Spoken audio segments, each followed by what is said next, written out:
নবীর মায়া সেরা মানুষ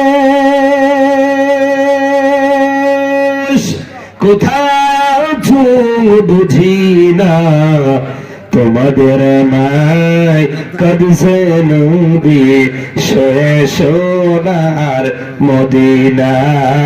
আল্লাহুম্মা সাল্লি আলা, জোরে সাথে মহব্বত সাথে বলেন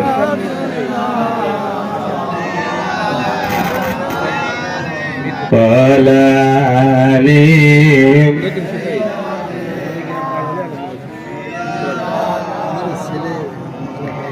যাদের ভয় নত হয়ে থাকতো সকল বেঈমান, সেই বীরেরা কই রে তোরা, কই গেল সেই ঈমান। আল্লাহুম্মা সাল্লি আলা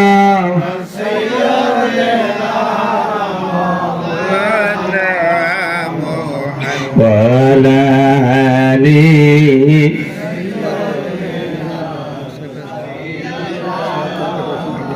بلغ العلا بكماله كشف الدجى بجماله حسنت جميع خصاله صلوا عليه وآله الحمد لله।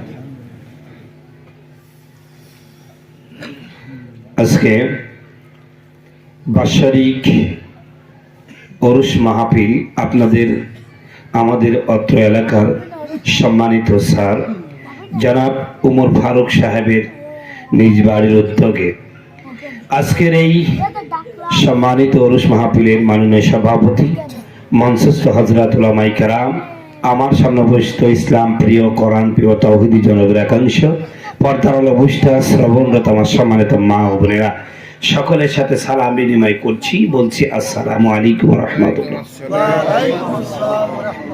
সালামের জবাব দেখে মনে হচ্ছে হাড়ি দেখে ফেলেছে। সমস্যা না, অল্প সময়ের মধ্যে খাবার রেডি হচ্ছে, একটু খেতে বেশি লাগবে, ঠিক কিনা? কিন্তু আমারও লেগেছে। তো এখনই যদি এরকম মনে হয় চলছেই না শরীর, তো কেমন হলো ভাই? এত কষ্ট করে ওই খাবার দেওয়ার মূল কারণ কিছু দিনই কথা শোনানো, কথা কয় না, কিছু অলিয়া উলিয়ার কথা শোনানো, কিন্তু আপনারা কথা শোনার আগে খাওয়ার ধান্দায় আছেন দেখছি। ওইসব বাদ দেন, আগে কিছু কথা শুনেন, খাওয়া তো হবেই, কথা কয় না। আচ্ছা ভাই, গরু কি নাকি গোবরের জন্য নাকি গরু অন্য কাজের জন্য? অন্য কাজের জন্য করে, গোবর ফিরি আসে, কথা বলুন ঠিক কিনা?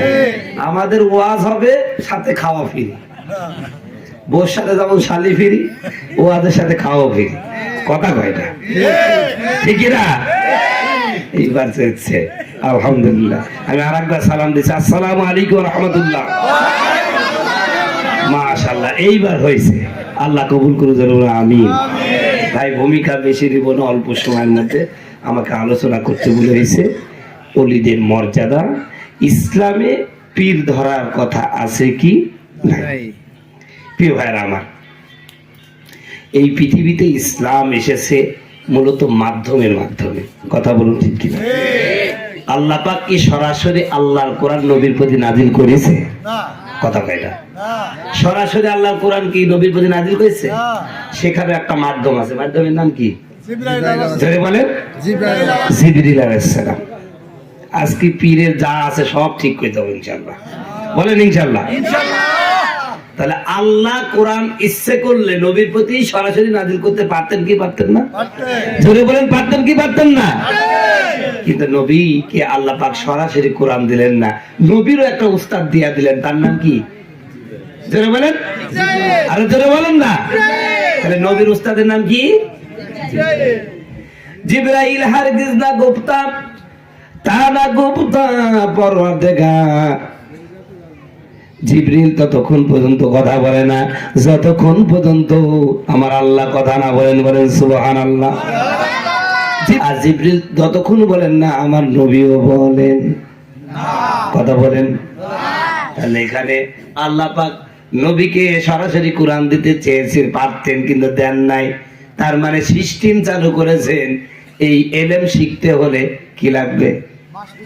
মাধ্যম লাগবে। জোরে বলে কি লাগবেন? সম্মানিত বন্ধুগণ, আমার ভাইয়েরা আমার, আল্লাহ রাব্বুল আলামিন কোরআন হাকিমের মধ্যে বলেন, মা আনতিকু আনিল হাওয়া ইন হুয়া ইল্লা ওয়াহয়ুহা। হ্যাঁ পৃথিবীর মানুষ, তোমরা কি মনে করছো এই কোরআন নবীজি নিজ থেকে বানায় বানায় বলে? না না না, আমি জিবরিলের মাধ্যমে আমার নবীকে বলতে বলি, নবী তখনই তোমাদেরকে এই কথা প্রচার করে। সুতরাং আলোচনা থেকে এতটুকু বোঝা গেল কোরআন নাজিলের, আপনি কোরআন নাজিলের যে পদ্ধতি, এই দিক তাকালেই বুঝতে পারবেন আল্লাহ পাক চান এই পৃথিবীর সৃষ্টির মাধ্যমে চলুক। কথা বলুন ঠিক কিনা? তাহলে আল্লাহর কাছ থেকে কোরআন নাজিল হওয়ার মাধ্যম রসুলের কাছে কেটা? জিবরিল আমিন। এবার জিবরিল আমিন থেকে আল্লাহ রসুল আসলেন, এবার রসুলের কাছ থেকে কোরআন শিখলেন কারা? সাহাবায়ে কেরাম। তাহলে সাহাবায়ে কেরামের পীর হলেন কেডা? মুহাম্মদ সাল্লাল্লাহু আলাইহি ওয়াসাল্লাম। তাহলে পীর এটা কিন্তু নতুন কোন জিনিস না, আমদানি করাও হয় নাই, একদম সরাসরি আল্লাহর কাছ থেকেই এসেছেন। কথা বলুন ঠিক কিনা? তাহলে নবী মুহাম্মদ সাল্লাল্লাহু আলাইহি ওয়াসাল্লামের পীরের নাম কি? কি শিখলেন এতক্ষণ পর্যন্ত? কি? জিবরাইল আলাইহিস সালাম। আর জিবরাইলের আল্লাহ রাব্বুল আলামিন।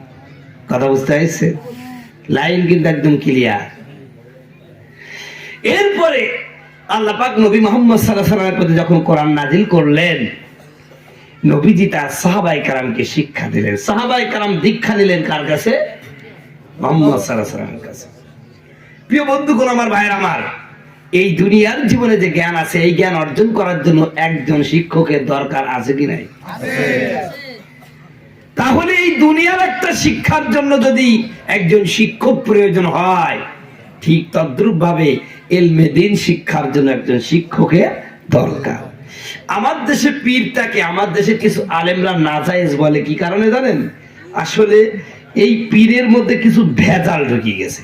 কি ঢুকিয়ে গেছে? আমাদের এই ভেজাল মুক্ত করতে হবে। কি করতে হবে? ভেজাল মুক্ত করতে হবে। যারা হক্কানি উলামায়ে কেরাম, এদের বিরুদ্ধে কিন্তু কোনো আলেম কথা কয় না কেন? আরে ভাই, আমার দেশে কি হক্কানি আলেম বড় বড় পীরের দরবার নাই? সরমুনা আছে, সরসিনা আছে, মানিকগঞ্জ আছে, আর অনেক বড় বড় দরবার আছে, তাদের মুরিদেরও অভাব। আচ্ছা, এই সমস্ত পীরদের কাছে কিন্তু আলেমরাও মুরিদ। কথা বলুন ঠিক কিনা? এই বাংলাদেশে যে ইসলাম এসেছে, এটা কোন সাহাবার মাধ্যমে আসে নাই, এসেছে কাদের মাধ্যমে? পীরের মাধ্যমে, ওলিদের মাধ্যমে। কিসের মাধ্যমে? ওলিদের মাধ্যমে। সম্মানিত বন্ধুগণ, আমার ভাইয়ের আমার, এই যে বাংলাদেশ ও ভারত উপমহাদেশে কিভাবে ইসলাম আসলো, কিভাবে আল্লাহর ওলিরা আসলেন, সেই কথাটা বলি। প্রিয় বন্ধুগণ, আল্লাহ নবী মুহাম্মদ সাল্লাল্লাহু আলাইহি ওয়াসাল্লামের হাতে গড়া 4 জন সাহাবী। কয়জন? 4 জন। আবু বকর, ওমর, ওসমান, আলী। তবে আলী ছিলেন একটু আধ্যাত্মিক লাইনে বেশি। ধরে বলেন সুবহানাল্লাহ। 4 জন সাহাবী কিন্তু 4 লাইনে পাণ্ডিত্য ছিল। ওমরের পাণ্ডিত্য ছিল শাসন ব্যবস্থায়। কিসের ব্যবস্থায়? শাসন ব্যবস্থায়। আবু বকরের পাণ্ডিত্য ছিল মহব্বতের বিষয়ে। রাসূলের মহব্বত আবু বকরের চাই বেশি কারো ছিল না। হযরত ওসমান ইনার ব্যবসা বাণিজ্য নিয়ে উনি ব্যস্ত থাকতেন। আর আলীর যে কাজটা ছিল সেটা হলো মানুষকে পরিশুদ্ধ করা। জোরে বলেন সুবহানাল্লাহ। হযরত আলীর একজন ছাত্র আছে, ওর নাম কি জানেন? এই দেখেন পীর কোন জায়গা থেকে আসছে দেখেন। হযরত আলী রাদিয়াল্লাহু তাআলা নিজের হাতের গড়া সাহাবী, এই হলো মুরিদ, তার নাম হলো হাসান বসরি রাহমাতুল্লাহ আলাইহি। আপনারা পীরটাকে হেলা খেলা মনে করেন না, এটা কিন্তু অন্য জায়গা থেকে আসে নাই, বানানো হয় নাই। তা আলী রাদিয়াল্লাহু তাআলার হাতে গড়া ছাত্রের নাম কি? হাসান বসরি।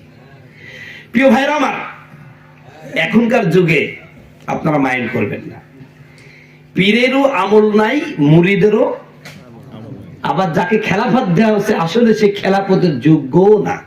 কথা কয় না? খেলাফত, খলিফা, খেলাফত মানে কি? খলিফা মানে পীর যা পারে খলিফাও। কথা কয় না? কথা কয় না? ভালো করে বুঝেন কিন্তু, যিনি পীর হবেন ওই পীর যাকে খেলাফত দিবেন, পীরের সব গুণ তো খেলাফত যাকে দেওয়া হবে ওই খলিফার মধ্যে থাকার দরকার আছে কি নাই? আপনারা বুঝে আসবেন, একটা বাস্তব প্র্যাকটিক্যাল দেখাই তাহলে আপনাদের। হযরতে আব্দুল কাদের জিলানী বড় পীর, উনি একদিন খাওয়া দাওয়া করতেছেন গোশত দিয়ে। কি দিয়ে? গোশত দিয়ে। তো এই সময় তার এক ছাত্র তার খেদমত করতেছেন। বড় পীর রহমতুল্লাহ আলাইহি উনি খাচ্ছেন গোশত আর হাড্ডা বসে তুই খা। এই সময় ওই ছাত্রর মা চলে আইছে। এখন বলেন তো, কোন মা যদি দেখে যে হুজুর গোশত কাছে হাড় খাওয়াচ্ছে ছেলেকে, সহ্য করবে? হাত রাটে হলে তো মায়ের শুরু করে দিবে, তো হুজুর আগে ঠিক করে নি, কথা কয় না। সম্মানিত বন্ধুগণ আমার, ভাইরা আমার, মহিলাটা মনে মনে চিন্তা করলো, হারে বড় পীর আব্দুল কাদের জিলানী, গোটা বিশ্বে তার নাম আছে, কত বড় সুন্দর মানুষটা, যাকে কোনোদিন দেখি নাই। আরে যার কথা শুনে কত মানুষ মুসলমান হয়ে গেল, কত মানুষ আল্লাহ হয়ে গেল, কত মতকর ভালো হয়ে গেল। কিন্তু এমন লোকের এই অবস্থা। আমার ছোট্ট বাচ্চাটাকে হাড় খাওয়াই, নিজে গোশতগুলি সুন্দর করে খাইয়া নাই। প্রিয় ভাইরা আমার, আব্দুল কাদের জিলানী কিন্তু কাশফওয়ালা একজন পীর ছিলেন। মহিলার মনের অবস্থা তিনি বুঝতে পারলেন, চেহারার মধ্যে ফুটে আসছে। আব্দুল কাদের জিলানী বলছেন, বোন আমার কাছে একটু আসেন। বুঝতে পেরেছি আপনার ছেলেকে আমি হাড় খাওয়াই, আমি নিজে গোশত খাই, মনে বড় কষ্ট পেয়েছেন। আমার বোন ভালো করে শোনো, আমি এই পর্যন্ত এমনি আসি নাই, আমিও হাড় খেয়ে যেদিন গোশত বানাতে পেরেছি সেদিন এই পর্যন্ত এসেছি। বলেন সুবহানাল্লাহ। তুমি মনে মনে ভাবছো আমি তোমার ছেলের প্রতি জুলুম করতেছি, আমি নিজে গোশত খাচ্ছি, আর তোমারে খাওয়াই, তোমার সন্তানে খাওয়াইতেছি। তোমার দৃষ্টিতে হয়তো বা খারাপ লাগছে, আসলে খারাপ না, তোমার ছেলেকে আমি সঠিক পথে নিয়ে যাচ্ছি। বলেন সুবহানাল্লাহ। কেমনে হুজুর? ডাক দিয়ে বলছেন, এই যে হাড়গুলো তোমার দিয়েছে আমার কাছে নিয়ে আসে। নিয়ে আসছে, হাড়গুলো ধরে একটা ফু দিয়েছে, ও গোশতে পরিণত হয়ে গেছে। বলেন সুবহানাল্লাহ। এবার বলতেছে, তুমি নাও, ফু দাও তো। ও ফু দেয়, আর গোশত হয় না। হযরত আব্দুল কাদের জিলানী বলেছে, বোন রে, যেদিন তোমার ছেলে এই ফু দিয়ে গোশত পাবে সেদিন তোমার ছেলেও গোশত খাবে। তুলে পড়ে তার মানে এই ছেলেটাকে এখনো খেলাফত দেওয়ার উপযুক্ত হয় নাই। আর একটা ঘটনা বলি, কষ্ট হবে নাকি? পীরের প্লেনে যখন চলে আসলাম, আব্দুল কাদের জিলানীর আর একটা কথা বলি। প্রিয় ভাইরা আমার, ভারত উপমহাদেশে একবার একটা ঘটনা ঘটে গেল। ঘটনা কি? এক পাদ্রী ছিল, খ্রিস্টান পাদ্রী, তার বিশাল অলৌকিক ক্ষমতা ছিল। অলৌকিক ক্ষমতা কি? যে কোনো রোগ খালি একবার ফু মারলি ভালো হয়ে যায়। কথা বুঝতে পারছে? এইরকম একটা ঘটনা ঘটে গেল। লোকজন, মুসলমান, হিন্দু, বৌদ্ধ, খ্রিস্টান সব তার কাছে মনি দেওয়া শুরু করলো। লোকের এসে বললো, হুজুর খাইছে কাম তো সারা। কয় কি সারা? কয় অমুক পাদ্রী আছে, ফু দিলে যে কোনো রোগ ভালো হয়ে যায়। বড় পীর আব্দুল কাদের জিলানী পড়ে গেলেন বিপদে। কি রে? কয় কি? সব লোকজন ওইদিকে ছুটতেছে, কথা কয় না। এই যে এই এলাকায় আমি, আমার আবার বুজুর্গ জাহির করছিনি, এই এলাকায় আমি যে কোনো ফু দিলে অনেকের রোগ টোগ ভালো হয়ে যায়, হিন্দুরাও আমার কাছে যায়। কথা বুঝতে পারছে? তো ওই রকম খ্রিস্টান পাদ্রীর একটা অল্প সময়ের মধ্যে পরিস্থিতি পেয়ে গেলেন। তো লোকেরা এসে বলছে, হুজুর একটা ফয়সালা করতে হবে, লোক তো আর আপনাদের কাছে আসে না, আমাদের কাছেও আসতেছে না, ব্যাপারটা কি করা যায়? আমার বন্ধুগণ, আমার ভাইয়েরা, খ্রিস্টানদের নবীর নাম হযরত ঈসা রূহুল্লাহ। আল্লাহ রাব্বুল আলামিন ঈসা রূহুল্লাহকে 9টা শক্তি দিয়েছিলেন, তার মধ্যে অন্যতম শক্তি হলো ঈসা রূহুল্লাহ মুর্দা মানুষকে যদি বলতো কুম বিইজনিল্লাহ, আল্লাহর হুকুমে তুমি উঠে যাও, জীবিত হয়ে যাও, সাথে সাথে মরা মানুষটা জিন্দা হয়ে যেত। বলেন সুবহানাল্লাহ। কেন হতো? কেন হতো? মুসলমান ভাইরা আমার, ভালো করে শুনেন, এই পৃথিবীতে বাবা আদম আলাইহিস সালাতু ওয়াস সালামের পরে হযরতে শীষ নবী থেকে শুরু করে আমার নবী মুহাম্মদ রাসূলুল্লাহ সাল্লাল্লাহু আলাইহি ওয়াসাল্লাম সহ যত নবী পৃথিবীতে প্রেরণ করেছেন, প্রত্যেকটা নবীকে সেই জাতির লোকেরা যেই বিষয়ে পণ্ডিত ছিল ওই বিষয়ে সবচেয়ে বেশি পণ্ডিত করে পাঠিয়েছেন। বলেন সুবহানাল্লাহ। আমার নবী যখন এই পৃথিবীতে আসে তখন পৃথিবীর মানুষেরা সাহিত্যের প্রতি সবচেয়ে বেশি পাণ্ডিত্য অর্জন করেছিল, মক্কার বেদুইন রাখাল, সেও আমার দেশের নজরুল আর রবির থেকে বড় বড় কবি ছিল। জোরে বলেন সুবহানাল্লাহ। এই জন্য আল্লাহ রাব্বুল আলামিন নবীকে এমন এক সাহিত্যিক করে পাঠাইলেন, পৃথিবীতে কোরআনের চেয়ে বড় সাহিত্যের কিতাব আর নাই। জোরে বলেন সুবহানাল্লাহ। আপনি কোরআন শরীফ পড়েন, দেখেন কোরআন শরীফের প্রতিটা কথায় কবিতার আকৃতি মিলাই দেখছেন? আমি আপনাদের শোনাই। আলহামদুলিল্লাহি রাব্বিল আলামিন আর রহমানির রহিম মালিকি ইয়াউমিদ্দিন। আলহামদুলিল্লাহি রাব্বিল শেষে কি আছে? নুন নুন নুন কি আছে? আর রহমানির রহিম মালিকি ইয়াউমিদ্দিন ওয়ালা দল কি দেখতে পাইছেন? তো এইভাবে করেছে। ঈসার হুল্লার জগতে চিকিৎসা বিজ্ঞান এত উন্নত হয়েছে, তারা শুধুমাত্র একটা কাজ পারতো না, সেটা হলো মুর্দা মানুষকে জীবিত করতে পারতো না, তাছাড়া যে কোনো রোগ ভালো করে ফেলতো। আদৌ পৃথিবীতে খ্রিস্টানরা চিকিৎসা বিজ্ঞানের দিক দিয়ে সবচেয়ে বেশি এগিয়ে। কথা বুঝতে? এখন যদি ঈসা রুহুল্লাহকে নবী হিসাবে তারা মানে, তাহলে তো ঈসা রুহুল্লাহ পাণ্ডিত্য, তার কেরামতটা আরো তার ওই সমস্ত চিকিৎসা বিজ্ঞানীদের চেয়ে বেশি হওয়ার দরকার, ঠিক কিনা? ঈসা আলাইহিস সালাম বললেন, শোনো, তোমরা তো চিকিৎসা বিজ্ঞানে অনেক উন্নত করেছো, আসো। কতটুকু করেছো? মুর্দা মানুষ তো জীবিত করতে পারো না, আমি তো মুর্দা মানুষ জীবিত করতে পারি। সুবহানাল্লাহ। তো মুসা আলাইহিস সালাম, ঈসা আলাইহিস সালাম মুর্দাকে জীবিত করেছেন। যে কথা বলতেছিলাম, হযরত আব্দুল কাদের জিলানী রাহিমাহুল্লাহ, তিনি এই কথা যখন শুনতে পারলেন, তখন মুরিদদেরকে বললেন, তোমরা ওই খ্রিস্টান পাদ্রীকে বলো, ওই রকম রোগ টোগ ভালো কথা হবে না, একদম মরা মানুষ জীবিত করতে হবে। জোরে বলেন সুবহানাল্লাহ। এই কথা যখন প্রচার হয়ে গেল, সবাই বলতে, কিরে মরা মানুষ জীবিত করতে পারে? তো বিশাল পীর, কথা কয় না। এইবার এক কথায় দু কথায় সেই পাদ্রীর কাছে পৌঁছে গেল। পাদ্রী চিন্তা করলো, এটা তো আমার সম্ভব না। এইবার ও রাতের গভীরে এসে বলছে, হুজুর মাফ করে দেন, আমি কিন্তু আপনার এই চ্যালেঞ্জ গ্রহণ করতে পারবো না, আমি মরা মানুষ জীবিত করতে পারবো না। তবে কি সাধনা করে দিন, কিছু চিকিৎসা বিজ্ঞান আমি আবিষ্কার করছি, ওই কারণে কিছু রোগ ভালো হয়। আসলে মরা মানুষ জীবিত করার ক্ষমতা তো আমার নাই। কিন্তু হুজুর, আপনি যে বলছেন মরা মানুষ জীবিত করতে হবে, এইটা যদি আপনি করতে পারেন, আমিও মুসলমান হয়ে যাবো। হুজুর বলেন সুবহানাল্লাহ। হযরত আব্দুল কাদের জিলানী বলছেন, আসলে আমি যখন চ্যালেঞ্জ করেছি, এটা তো করতেই হবে। কিন্তু পাদ্রী শুধুমাত্র পাদ্রীও না, একজন সুশিক্ষিত পাদ্রী। জোরে বলেন সুবহানাল্লাহ। আমার বন্ধুগণ, আমার ভাইয়েরা, পাদ্রী ডাক দিয়ে বলেন, হুজুর, আমি আপনার কাছে শুধুমাত্র ইসলাম কবুল করব না, সারা জীবন আপনার মুরিদ হয়ে আপনার গোলামতি করব। শর্ত হলো কি? শর্ত, আমাদের নবী ঈসা রুহুল্লাহ মৃত্যু মানুষকে জীবিত করে দিতেন, মৃত মানুষকে জীবিত করে দিতেন। আপনাদের নবীর জীবদ্দশায় তো আমরা দেখি নাই কোনোদিন কোনো মরা মানুষকে জীবিত করতে।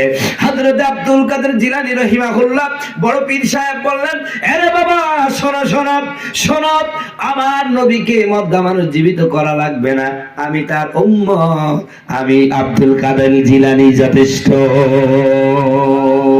নবীজির উম্মতের কোনো চিন্তা নাই, চলো নবীজির রওজাতে মদিনাতে যাই।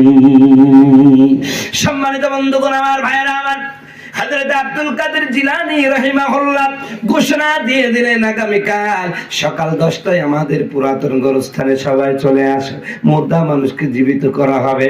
ও ভাই, এক কান দু কান হতে হতে গোটা এলাকায় প্রচার হয়ে গেল। 10টার আগেই হাজার হাজার মানুষ উদ্গ্রীব হয়ে ভাইয়েরা উপস্থিত হয়ে গেল। আজকে আব্দুল কাদের জিলানী রাহিমাহুল্লাহ মরা মানুষকে জীবিত করে দিবে। বলেন সুবহানাল্লাহ। সম্মানিত ভাইয়েরা, আমার গোরস্থানে রওনা হয়ে গেলেন। 9:30টার মধ্যে উপস্থিত হলেন আব্দুল কাদের জিলানী। উপস্থিত জনতাকে ডাক দেয়া বলেন, শোনো, আমাকে 2 রাকাত নামাজ পড়তে দিবেন, কারণ আল্লাহর সাথে আমার কিছু কথা বলার আছে। বলেন সুবহানাল্লাহ। নামাজে কথা হয় কার সাথে? আল্লাহর সাথে। আরো জোরে বলেন, আল্লাহর সাথে। মারিফত আছে কি নাই? ও ভাই ভাইরা, শরীয়তের মাধ্যমে মারিফত অর্জিত হয়। কথা বলুন ঠিক কিনা? আমার বন্ধুগণ, আমার ভাইরা, নবীজি মুহাম্মদ সাল্লাল্লাহু আলাইহি ওয়াসাল্লাম হিজরতে মিরাজ থেকে যখন ফিরে আসলেন, মিরাজে আল্লাহর সাথে একান্তে কথা হলো। কথাগুলো যখন শেয়ার করতেছিলেন, আবু বকর বলেন, ইয়া রাসূলুল্লাহ, ইয়া হাবিবাল্লাহ, আপনি আল্লাহর নবী মুহাম্মদ রাসূলুল্লাহ, আল্লাহ আপনাকে হাবিবি বানাবেন।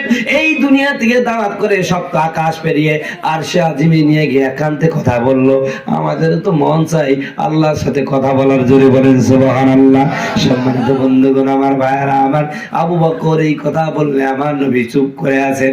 আল্লাহ পাক জিবরিলকে পাঠায় দেয়া বলেন, হ্যাঁ জিবরাইল, যাও দাও, আমার আবু বকরের মন খারাপ হয়ে গেছে, আমার সাথে কথা বলবে, আমার নবীকে জানায় দাও, আমার নবীকে জানায় দাও, ইয়া রাসূলুল্লাহ, ইয়া হাবিবাল্লাহ, আমি একবার মিরাজে আপনার সাথে কথা বলেছি, আর আবু বকরের সাথে দিনে 5 বার কথা বলবো। বলেন সুবহানাল্লাহ। আল্লাহু আকবার। সম্মানিত বন্ধুগণ, আমার ভাইয়েরা, হযরত আবু বকর সিদ্দিক রাদিয়াল্লাহু তাআলা আনহুকে জড়াই ধরে নবীজি বললেন, হে আবু বকর, আল্লাহর সাথে কথা বলতে চাও, দাঁড়িয়ে যাও না নামাজে, দাঁড়িয়ে যাও না নামাজে, তুমি যখন দাঁড়িয়ে যাইবা তোমার সামনে আমার আল্লাহ হাজির হয়ে যাবে। বলেন সুবহানাল্লাহ।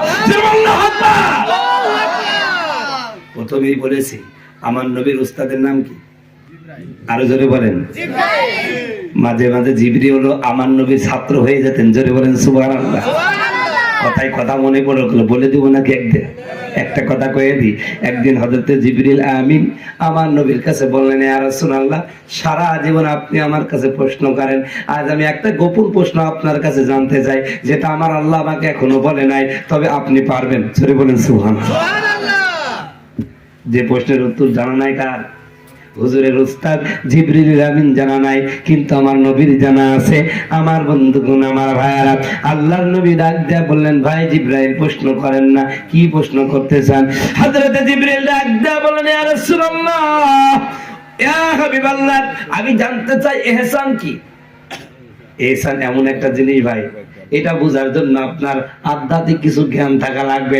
আমি আমার হাজরাতি মসজিদে বলেছি, ভাই আপনি যখন হাত ধোবেন, পা ধোবেন, মুখ ধোবেন, ওযু হবে, নামাজ হবে, কিন্তু নামাজ কবুল হওয়ার জন্য গোপন আর একটা ওযু আছে, ওটা আপনার করা লাগবে। কথা কয় না, কথা কয় না। প্রিয় ভাইয়েরা, আমার ওযুর ফরজ হলো 4টা। আল্লাহ রাব্বুল আলামিন বলেন, ইয়া আইয়ুহাল্লাযীনা আমানু ইযা কুনতুম ইলাস সালাতি ফাগসুলু ওয়ুজুহাকুম ওয়া আইদিয়াকুম ওয়া ইলাল মারাফিক আমসাহু রুউসাকুম। আমার আল্লাহ ডাক দিয়া বলেন, যখন নামাজের জন্য দাঁড়িয়ে যাবে, এ মুসলমানেরা, তোমরা তোমাদের মুখ দাও, হাত দাও, মাথার 4 ভাগের 1 ভাগ মুছে করো, আর 2 পায়ের টাকনো সহ করো। এটাই হলো নামাজের। ওযুর মধ্যে 4 ফরজের 4টা ফরজ, যেটা কোরআনে আল্লাহ পাক সূরা মায়েদার মধ্যে বলেছে। প্রিয় ভাইরা আমার, এই যে 4টা অঙ্গ ধোয়ার সাথে সাথে ওযু হয়ে যাবে, কিন্তু এই ওযু করলেই যে আপনার নামাজ কবুল হবে তা না। নামাজ কবুল হওয়ার জন্য ওযুর জন্য আরেকটা গোপন ওযু আছে, যেই ওযুটার নাম হলো আধ্যাত্মিক ওযু। জোরে বলেন সুবহানাল্লাহ। তার মানে হলো বন্ধুগণ, আমার ভাইরা আমার, আপনার নামাজের জন্য সর্বপ্রথম সত্য হলো পবিত্রতা অর্জন করা। এই পবিত্রতা অর্জন হয় ওযুর মাধ্যমে। আপনি যখন হাত অঙ্গ প্রত্যঙ্গ ধোবেন, ওযুর হয়ে গেল, আপনার নামাজটা হয়ে গেল। কবুল হওয়ার জন্য এই ওযুর সাথে আরেকটা ওযু করতে হবে, সেটা হলো অন্তরকে বিশুদ্ধ করা লাগবে। কারে বিশুদ্ধ করা লাগবে? অন্তরের মধ্যে হিংসা নিয়ে আল্লাহু আকবার বলে ওযু করে দাঁড়াই গেছেন, নামাজ কবুল হয়েছে, আপনার কে কইছে? এই জন্য মমতাজের একটা গান আছে, মাঝে মাঝে বিভিন্ন ওয়াজ বলে, গত প্রশ্ন ঝিলিতে বলেছি, নামাজ তুমি ধর্ম জানো, চুরি তো তোমার পেশা, সেই নামাজে হইবে কবুল, কেমনে করো আশা, নামাজ হইল না রে তোর, নামাজের লইলি না খবর। ঠিক না? নামাজ পড়ো, পরের জমিনে আইল ঠেলো, আবার বড় যে দুবিরে পান মানে বিড়া তো বলেন আপনারা, পুন বলেন নাকি, দুপুর পান টুক করে গামছার মধ্যে বগলের মধ্যে নিয়ে আইসি, আমি হুজুরের বিরুদ্ধে হতো আমারে। কথা কয় না, কথা কয় না। কি নামাজ পড়িস? আল্লাহু আকবার বলে জানি নামাজ কবুল হয়ে যাবে, এত সস্তা কোন জায়গা থেকে আসলো? অন্তরকে আগে ঠিক রাখো। অন্তরের মধ্যে গিদ গিদ গিদ গিদ করছে হিংসা, বিদ্বেষ, ঘৃণা। কথা কয় না। আমার বন্ধুগণ, আমার ভাইয়ারা, আপনি যখন ওযু করলেন, ওযু করার সাথে সাথে অন্তরটা বিশুদ্ধ করেন। এই অন্তরের মধ্যে কোনো বিদ্বেষ রাখা যাবে না, হিংসা রাখা যাবে না। সম্পূর্ণ হিংসা মুক্ত অন্তর নিয়ে আল্লাহু আকবার বলে একদিন নামাজ পড়ে দেখেন, ওই নামাজ আর সাধারণ নামাজের মধ্যে আকাশ জমিন ডিস্টেন্স হয়ে যাবে। আল্লাহু আকবার। আমার কথায় কথা মনে পড়ে গেল, বন্ধুগণ আমার ভাইরা আমার, আল্লাহ নবী মুহাম্মদ সাল্লাল্লাহু আলাইহি ওয়াসাল্লাম আবু বকরকে ডাক দেবেন, আবু বকর চিন্তা করো না, তুমি যখন নামাজে দাঁড়ায় যাবে আল্লাহর সাথে সাক্ষাৎ হয়ে যাবেন। প্রিয় ভাইরা, আমরা যখন নামাজে দাঁড়াই যে সূরা ফাতিহা নিয়ে, আমার ভাইরা আপনারা যারা মারিফতের লাইন আছে, আমি আপনাদেরকে একটা কিতাবের নাম বলে দিই, তাফসিরে মারিফুল কোরআনটা পড়বেন। এটা পীর সাহেবের লেখা, মুফতি শফি সাহেব রহমতুল্লাহ আলাইহির লেখা। আমার ভাইরা, তার নাতি ছেলে পাকিস্তানের সুপ্রিম কোর্টের বিচারপতি ছিলেন মুফতি তাকি উসমানী, তার দাদার নাম হলো মুফতি শফি রহিমাহুল্লাহ। তাফসিরে মারিফুল কোরআনটা পড়বেন, ওখানে লিখতেছেন কোন ব্যক্তি যদি নামাজ দাঁড়ানোর পরে আল্লাহকে দেখতে না পারে, মূলত এখন পর্যন্ত সে সত্যিকার অর্থে আল্লাহকেই চিনতে পারে নাই। আপনারা বলতে পারেন, হুজুর আল্লাহ কি দেখা সম্ভব? জিবরিল আমিন বলছেন, হুজুর আপনার কাছে জানতে চাই হাসান কি? আল্লাহ নবী জবাব দিলেন, জিবরিল রে, ইহসানের নাম হলো আনতা আবুদাল্লাহ। যখনই কোনো আল্লাহর বিধান মানবা, তখন আল্লাহকে দেখে মানবা। সেই যোগ্যতা কি হয়েছে ভাই? আমাদের যে চোখ, ওই চোখ দিকে আল্লাহ দেখা যাবে? মাঝে মাঝে ওয়াজ করতে গিয়ে আমি বিভিন্ন উদাহরণ দিই, এক লোকের চোখে সমস্যা হয়েছে, কিসে? ডাক্তারের কাছে চলে গেছে, চক্ষু বিশেষজ্ঞ ডাক্তার ভালো করে পরীক্ষা নিরীক্ষা করে বলছে, ভাই চোখ তো শেষ, ও চোখ আর দেখা যাবে না, নতুন চোখ লাগাতে হবে। চিন্তা করলো, কি বলেন ডাক্তার সাহেব, ক টাকা লাগবে? কয় 2 লাখ। কয় 3 লাখ দিব, কারণ মাল তো কামাইছি, সুদ খাই মেলা। কথা কয় না, লাগে 2 দিব 20 টান। কয় আগামী 14 তারিখে আপনার ফাইনাল অপারেশন। জোরে বলেন সুবহানাল্লাহ।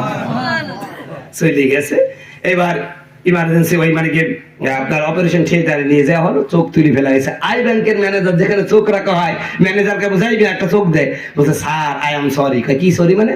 কয় স্যার মানুষের চোখ একটাও নাই। কয় চোখ নাই মানে? লোকটা 2 লাখের জায়গায় 3 লাখ মারি দিয়েছে আমাকে। যদি চোখ কানা হয়ে যায় তা আমার ডাক্তারগিরি ছুটাই দিবে। একে তো টাকা আছে, এরপর আবার পাওয়ার আছে, নেতা মানুষ। কথা কয় না। সম্মানিত ভাইরা আমার, এরপরে রুগী ওই আই ব্যাংকের ম্যানেজার চিন্তা করলো, থেকে কোথাও পাইলো না মানুষের চোখ, ওই দিয়ে এক ছাগল যাচ্ছিল, বুঝছেন? ধরছে ছাগল রে, চোখটা নেই, সে বলছে স্যার লাগাই দেন। লাগাই দিছে, বলছে আগামী মাসের 14 তারিখে এবার আপনার কি হবে, ব্যান্ডেজ খোলা হবে। চলে গেছে ডাক্তারের কাছে, এবার ডাক্তার ব্যান্ডেজ খুলে দিয়ে বলছে, ভাই আপনি কি চোখ দিয়ে দেখতে পাচ্ছেন? রোগী এদিক ওদিক তাকায় বলছে, স্যার দেখা তো যায়, এই চোখ তো খালি মানুষের দিকে নজর যায় না, খালি ঘাসের দিকে দৌড় মারতেছে। চোখ চুরি করে, ছাগলের চোখ দিকে আর মানুষের দিকে নজর দেবে? ওর তো কাজ কোন জায়গায় কাঁঠালের পাতা আছে আর কোন জায়গায় ঘাস। কথা কয় না, কথা আমাদের চোখ ভাই, এই যে মোবাইল শরীফ আছে, সব সময় মমতাদের গান শুনে পরিমণি নেয়াজ দেখে। কথা কয় না, আর ওই চোখ দিয়ে তুমি আল্লাহ দেখবা, এত সস্তা নাকি? চোখটা আবু হানিফা চোখ বানাও, আব্দুল কাদের জিলানীর ভাইয়ের মতন চোখ বানাও, বাবার মতন চোখ বানাও। অনেক লম্বা ঘটনা, সময় আমি অত পাবো না, যেহেতু আমাকে বলেছে যে পীরের যে ধারাবাহিকতা একদম এই পর্যন্ত পৌঁছা দেবো ইনশাআল্লাহ। সম্মানিত বন্ধুগণ আমার ভাইয়েরা আছে, সম্মানিত বন্ধুগণ আমার ভাইয়েরা, আমার বন্ধুগণ আমার ভাইয়েরা, ওই যে তাফসীরে মারিফুল কোরআনের মধ্যে আল্লাহ রাব্বুল আলামিন বললেন, সূরা ফাতিহার মধ্যে যখন আপনি দাঁড়ায় যান, এই সূরা ফাতিহার চেয়ে বড় মারিফতের কিতাব নাই, বড় মারিফতের কথা নাই। আপনি যখন নামাজে দাঁড়ায় গেলেন, আল্লাহকে বললেন আল্লাহু আকবার, আল্লাহ বলতেছেন এই তো আমি আছি, চলে আইছি, বলেন সুবহানাল্লাহ। এবার আপনি বললেন আলহামদুলিল্লাহি রাব্বিল আলামিন। আবার আল্লাহ তখন বলেন হামিদানি আবদি, ও বান্দা আমার সামনে দাঁড়ায় দাঁড়ায় আমার প্রশংসা করো, আমি আল্লাহ কিন্তু শুনছি। জোরে বলেন সুবহানাল্লাহ। আর রহমানির রহিম। আল্লাহ বলেন বান্দা আসনা আলাইয়া আমার গুণকীর্তন করছো। মালিক ইয়াউমিদ্দিন আল্লাহ তখন বলে মাজ্জানানি আব্দি, ও বান্দা আমার বড়ত্ব প্রকাশ করছো, আমার সম্মান প্রকাশ করছো। আমার বন্ধুগণ, আমার ভাইয়েরা, মালিক ইয়াউমিদ্দিন যখন বললাম তখন আমাকে আপনাকে ডেকে ডেকে আল্লাহ পাক বলেন কি ব্যাপার আমার এত প্রশংসা করছো, তোমার পরিচয়টাই কি, তুমি কে? আল্লাহ তিনার পরও জিজ্ঞাসা করে বান্দা তোর পরিচয় কি? আমি তখন বললাম ইয়াকা না'বুদু ওয়া ইয়াকা নাস্তাঈন, আল্লাহ আমার পরিচয় হলো আমি তোমার গোলাম। সুবহানাল্লাহ, পরিচয় যেই দিছি তুই আমার গোলাম, কি চাস? আমি তখন বললাম আস্তে করে ইয়াকা না'বুদু ওয়া ইয়াকা নাস্তাঈন, আল্লাহ একটা সাহায্য চাই, জোরে বলেন সুবহানাল্লাহ। আল্লাহ তখন আস্তে করে বলে বান্দা কি সাহায্য চাবি? তখন আমি আল্লাহকে বললাম আল্লাহ ইহদিনাস সিরাতাল মুস্তাকিম, আল্লাহ একটা সিরাতে মুস্তাকিম দেখাও। আল্লাহ বলছেন সিরাতে মুস্তাকিম কি করবি? আমার আল্লাহকে বললাম আল্লাহ গো সিরাতে মুস্তাকিম দেখাও, এমন একটা পথ দেখাও যেই পথটায় তোমার নবী আদম জান্নাতে চলে গেছে, তোমার নবী মুসা জান্নাতে চলে গেছে, তোমার নবী মুহাম্মদুর রাসূলুল্লাহ জান্নাতে চলে গেছে। বলেন সুবহানাল্লাহ। আমার আল্লাহ বলেন আনিবুদুল্লাহ ওয়াজতানিবুত তাগুত হাযা সিরাতুম মুস্তাকিম। বান্দা যা, দিয়ে দিলাম আমার গোলামি কর, আমি তোকে জান্নাতে নিয়ে যাওয়ার জন্য আমি গ্যারান্টি দিয়ে দিলাম। বলে সুবহানাল্লাহ। এই চিন্তা চেতনা যদি নামাজের মধ্যে থাকতো ওই লোকটা নামাজ পড়ার পরে সুদ খেতে পারতো না, পরের জন্য আল ঠেলতে, মানুষের গীবত করার সুযোগ তার থাকতো না। কি ওয়াজ ঠিক মতো আছে তো? সম্মানিত বন্ধুগণ, আমার ভাইরা আমার, আপনারা বলেন হুজুর গো আল্লাহকে সত্যি কি দেখা যায় নাকি? ওই মারিফুল কোরআনের মধ্যেই আল্লামা শফি রহিমাতুল্লাহ একটা ঘটনা নিয়ে আসছেন, অনেক আগের যুগের ঘটনা। একজন পীর সাহেব, আমি কিন্তু একটা কথা আপনাদেরকে বলেছি, খলিফা কেমন হবে, পীর কেমন হবে, কথা বলেই শেষ করবো না, আগে চলে যাবেন। খিদিকি লাগছে, খিদিকি লাগছে গো, চলবে চলবে। আলহামদুলিল্লাহ, আল্লাহ আল্লাহ লা ইলাহা ইল্লাল্লাহ। একজন নবী আসিল গো সোনার মদিনায়, একজন নবী আসিল গো সোনার মদিনায়। ওরে যাহার প্রেমে মজনু হলো, যাহার প্রেমে মজনু হলো খুদে রব্বানায়। একজন নবী আসিল গো সোনার মদিনায়। ঠিক না বন্ধুগণ, আমার ভাইরা আমার, এক পীর সাহেব ছিলেন, আবার অসুস্থ রোগাক্রান্ত, এত অসুস্থ খাদেম ওযু না করাই দিলে নিজে নিজে ওযু করতে পারে না, খাদেম দাঁড় করাই না দিলে নিজে থেকে দাঁড়াতে পারে না, এত অসুস্থ। কিন্তু এই পীর সাহেবের একটা বৈশিষ্ট্য ছিল, নামাজে দাঁড়াইলে 5 ঘন্টার আগে রুকুতে যাইতে না। 5 ঘন্টা। আমি একদিন সূরা নাবা ধরছি, আমাকে একজন বলছে হুজুর এত বড় সূরা ধরবেন না, কথা বুঝতে হয়। আপনি কি করেন? নামাজে দাঁড়ালে রুকুতে যাতে কয় ঘন্টা লাগে? 5 ঘন্টা। তো মুরিদ মনে মনে চিন্তা করছে আসলে হুজুর কি অসুস্থ নাকি কি ঠাট্টা করে না অভিনয় করে, বুঝলাম না তো। কথা বুঝতে চাইছেন? মুরিদের মনে মনে ভাবছে কি রে, নামাজের পরে হুজুরকে ওযু করে দেওয়া লাগে, দৌড় করে দাঁড় করা দেওয়া লাগে, কিন্তু এই যে নামাজে তো দাঁড়িয়ে থাকে মেল, এ তো মনে হয় না অসুস্থ। কথা বুঝতে চাইছে? এইরকম খালি মনে মনে প্রশ্ন করে। তো একদিন চিন্তা করলো দেখ হুজুরকে ফুইলি দেখি তো। কথা বুঝতে চাইছে? তো একদিন হুজুরের ধরে বলবে উনি, ও নামাজ এশার নামাজের পরে ওনার দাঁড় করায় দিছে, ও ফজরের আযান হয়ে গেছে। বলেন সুবহানাল্লাহ। ও নামাজেই আছে। তো এইবার মুরিদ রায় হয়ে গেছে, দেখি এবার হুজুরকে দাহাই বলবো। নামাজ শেষ, হুজুরকে বলছে হুজুর একটা প্রশ্ন করবো, বেয়াদবি করবেন না, মানে বেয়াদবি নেবেন না, একটা প্রশ্ন করুন। কয় কি প্রশ্ন? কয় হুজুর আপনি কি আসলে অসুস্থ? হুজুর অবাক হয়ে গেছেন, কিন্তু মুরিদ এইরকম প্রশ্ন করে কে? কয় হুজুর সত্যি আপনি অসুস্থ? কয় কেন? কয় হুজুর আপনি দেখি নামাজের পর পরই আপনার ওযু করে দেওয়া লাগে, বাথরুমে দিয়ে আসা লাগে, ওযুর পানি ঢাইলি দেওয়া লাগে, আবার নামাজও দাঁড় করে দেওয়া লাগে, কিন্তু নামাজও যখন দাঁড়ায় যান তখন তো দেখি আপনার কোনো হুঁশ থাকে না। ওই তো দাঁড়ায় থাকেন, তো আমি পারবো না, আমি তো সুস্থ মানুষ, আপনি সারা দাঁড়িয়ে থাকেন কি? পীর সাহেব চোখের পানি ছেড়ে, দুই চোখের পানি দিয়ে কোনা দিয়ে তর তর করে পানি বেরোচ্ছে। তো মুরিদ আবার বুঝতে পারছে, মনে হয় হুজুর কষ্ট পাইছে। মুরিদ ডাক দেয়া বলেন, হুজুর হয়তো বা বেয়াদবি করে ফেলেছি, গোপন কোনো বিষয় মনে হয় আপনাকে আপনার কাছে জিজ্ঞাসা করে ফেলেছি, মাফ করে দিবেন হুজুর, আর জিজ্ঞাসা করবো না, কিছু বলা লাগবে না। ডাক দেয়া বলে, না বাবা, আমি তোমার কোনো প্রশ্নে কষ্ট পাই নাই, কোনো কথাই কষ্ট পাই নাই। আমি এজন্যই কাঁদতেছি যেই কথাটা আমার আল্লাহর সাথে ছিল আর আমার মধ্যে সীমাবদ্ধ ছিল, আজকে তিতু আর একজন আমার কথাটা জেনে যাবে। যে কথাটা এতদিন আল্লাহ আর আমার সাথে ছিল, আজকে তৃতীয় জন জেনে যাচ্ছে, এই জন্য কাঁদছি। কি জেনে যাচ্ছে? ডাক দেয়া বলেন, বাবা রে শোনো, আসলে আমি অসুস্থ, আসলে রোগাক্রান্ত, আসলে আমি একা একা ওযু করতে পারি না, বাথরুমে যাইতে পারি না, দাঁড়ানোর মতন ক্ষমতা নাই। কিন্তু নামাজে যখন দাঁড়াইয়া যায়, আমার আল্লাহ আমার সামনে যখন আসে, আমার শরীরের নিয়ন্ত্রণ থাকে না, তখন আমি বুঝতে পারি না আমি অসুস্থ নাকি ভালো। একটা উদাহরণ দিই, এইটা বোঝার জন্য সাধারণ কোনো ওয়াজে বুঝবেন না আমার ভাইয়ারা। আপনি অসুস্থ হয়েছেন, মনে করেন আপনার পাশায় একটা বিশাল বড় ফোড়া হয়েছে, বিশাল যন্ত্রণা, আপনি অজ্ঞান হয়ে যাচ্ছেন, আপনি হাসপাতালে যাচ্ছেন, বাসের সামনে সিটে বসে ড্রাইভারের পাশে, হঠাৎ করে বাস অ্যাক্সিডেন্ট হয়ে গেল, 3-4টা মানুষ মারা গেল চোখের পলকে। বলেন তো পাছার ব্যথা কি ওই সময় থাকবে নাকি? কথা কয় না, কথা কয় না। কারণ সামনে যে 3 জন মারা গেল জলজান্ত মানুষটা, ওইটা দেখার কারণে এই ব্যথা কি হয়ে গেছে? কথা কয় না, কথা কয় না। ঠিক তদ্রুপভাবে আমার ভাইরা, যে আল্লাহকে, এই যে আমি 12 বছর বয়স থেকে নামাজ পড়ছি, এখন আমার বয়স 38, কোনদিন এক ওয়াক্ত নামাজ কাজা করলাম না। আল্লাহকে কত সেজদা দিলাম, তাহাজ্জুদে সেজদা দিলাম, ইশরাকে সেজদা দিলাম, রমজান মাসেই প্রতিদিন তাহাজ্জুদে সেজদা দিলাম। আল্লাহকে আজ পর্যন্ত দেখলাম না। কোনদিন যদি এমন হয় আল্লাহ যদি বলে, আরে বান্দা এত ইবাদত করিস, আজকে আমি তোকে দেখাবো, আমার ভাইয়েরা সেই আল্লাহকে যদি একবার দেখতে পারি, বলেন তো ওই মুহূর্তে পৃথিবীর কারো কথা মনে থাকবে নাকি?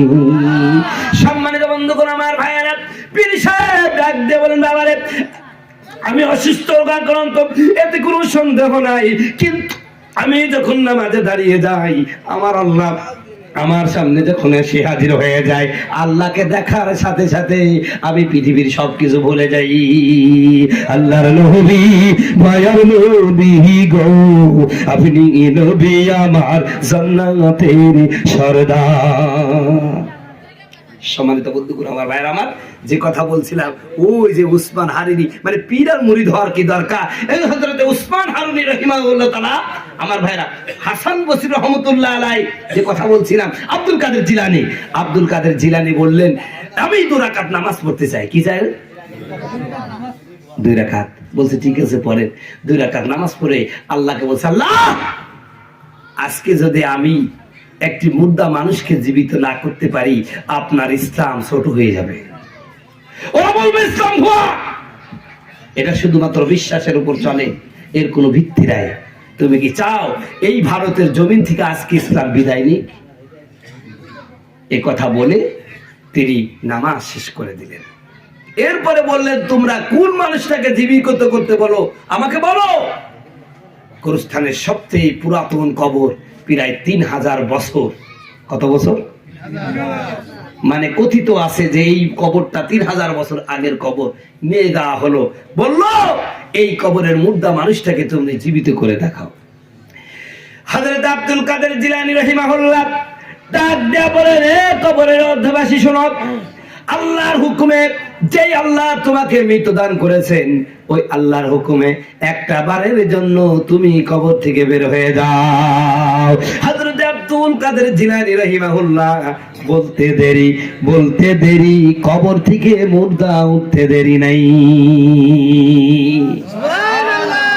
বলতে পারেন, হুজুর এখন তো এমন হয় না।